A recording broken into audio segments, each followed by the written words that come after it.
Because of our ever-increasing lifespan, most of you watching this show will make it to 90 or beyond. It's just a matter of what shape are you going to be in when you get there. Welcome to Over 50 So What? I'm Carol O'Halloran. I'm very fortunate. My dad was still living independently in good health in his own home into his 90s. In this show, we cover a lot of topics which help most people to achieve this. Are you caring for a loved partner? Some of you may be caring for adult children. We chat further to Joanne Copeland about her journey as a carer. Get out in the park with us and do some moves. And lastly, we find out how much fun it is to play table tennis, even if you've never played it before.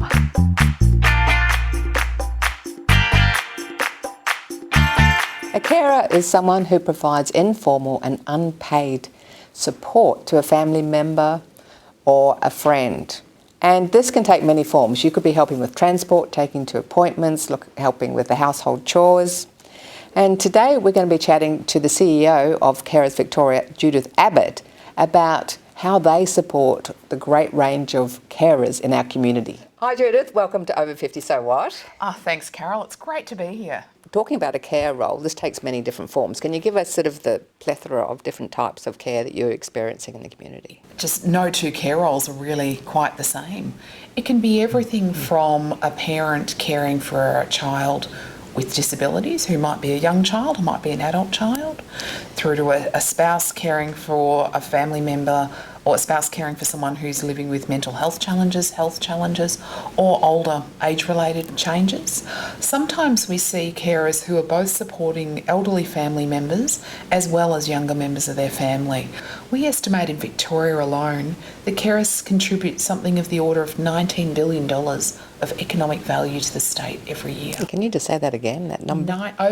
It's over $19 billion a year. It's an extraordinary contribution, but often that's not visible to people because people do this because they feel it's the right thing to do. It's what they're obliged to do. Well, later on we're going to be chatting to Joanne Copeland. Can you tell us a bit about her situation? So Joanne cares for several children who are NDIS participants, and so there's some support for the kids through the National Disability Insurance Service or scheme.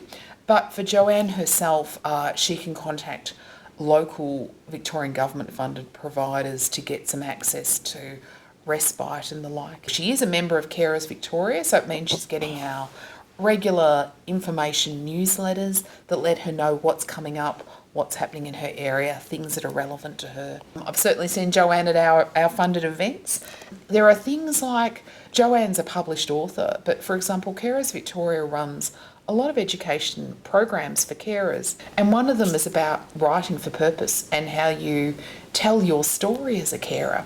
So there could be a whole lot of other Joannes in the making who are doing that course at the moment and learning how to write about your lived experience as a carer. Joanne's a mum of 4 children, and her world was suddenly turned upside down when her twins, Zalie and Flynn, were diagnosed with autism.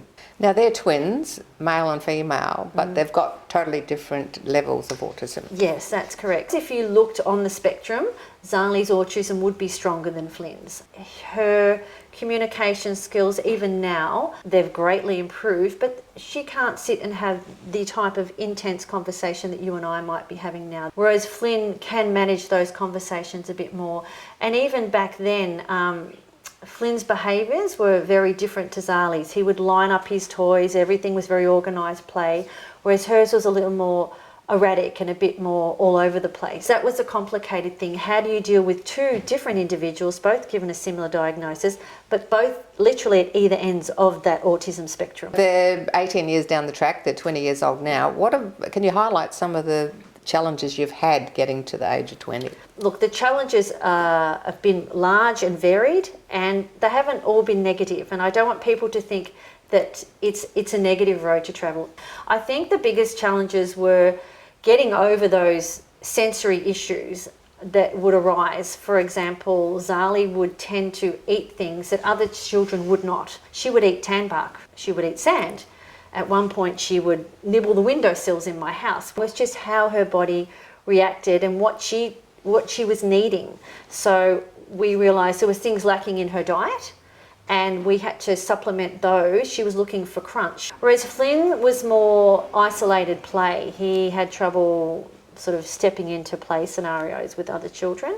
But now I feel that we've gotten past those sensory food issues. Their diet is wide and broadened. And I think we've kind of gotten past some of the play issues that we used to have when they were younger. Now it's more social skills, how we enhance the social skills. So where are they at now? We've gone down the road of varying schooling options to suit them all. I mean, at one point there I had 4 children at 4 different schools. We are now on the other side of reaching into adulthood, and I probably think that is just as big a challenge as the early years. You're out in the mainstream world and you're trying to find employment or TAFE. Like Flynn's living sort of outdoors a bit more independently at the moment, and you've got some great plans for Zalie to live more independently. Can you tell us a bit about that and how that's being funded? Flynn's one of my twins, quite obviously, and this we're about to walk into now is his independent living. So this is what stepped him away from mum and his sisters, and young man needs his own space. We've fit in a queen bed. He's got his own entertainment living there. He has his computer skills where he's looking for his apprenticeship at the moment. With Zalie, a similar scenario.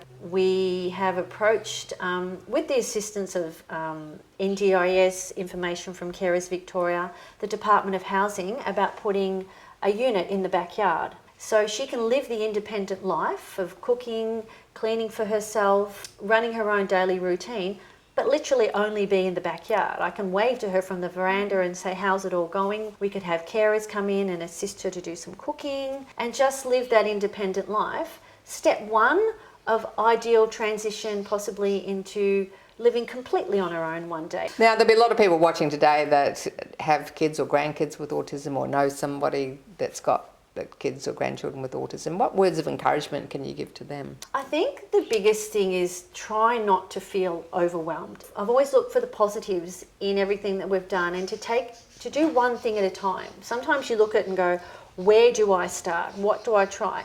Focus on what is not working for you or for them at the moment, and really focus on that one skill before adapting their ability for the next skill. And I mean, my book says never give up. I've seen 2-year-olds develop into 20-year-olds, and there are so many supports out there if you can reach out, and don't be scared to ask people for help. Don't be scared to talk about autism openly with family and friends. People want to help in this world.